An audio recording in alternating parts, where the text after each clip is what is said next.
On sait très peu de choses de la vie de Fibonacci, qui est aussi connu sous le nom de Léonard de Pise. Sa ville natale, Pise, est alors un port en pleine expansion commerciale.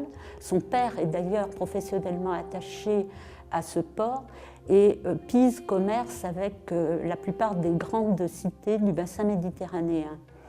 Fibonacci est formé par un maître arabe, notamment à la nouvelle numération, le calcul indien, notre numération décimale positionnelle, et il parfait ensuite ses connaissances en voyageant dans les grandes villes du bassin méditerranéen. Quand il rentre à Pise de ses voyages, il écrit le Liber Abaci que l'on peut traduire par livre du calcul.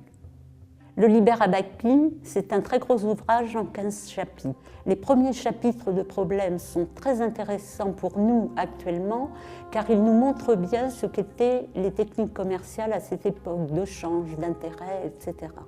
Puis, il y a des problèmes un petit peu plus récréatifs, on peut dire, comme par exemple celui du serpent, qui monte sur un mât d'une hauteur donnée le jour, redescend la nuit un petit peu moins bas, et on demande au bout de combien de temps le serpent arrivera en haut du mât.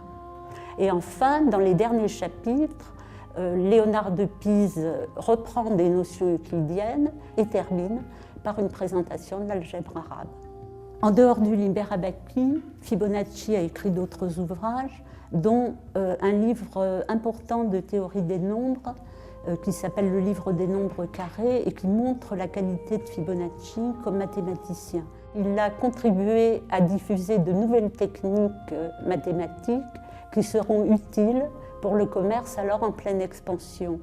Et quelque temps plus tard, les écoles, surtout en Italie, vont se multiplier, qui vont diffuser ce nouveau calcul et qui vont, disons, contribuer fortement à l'instaurer aux dépens du calcul sur la planche à calculer, du calcul sur la bac, qui était lié, lui, aux chiffres romains.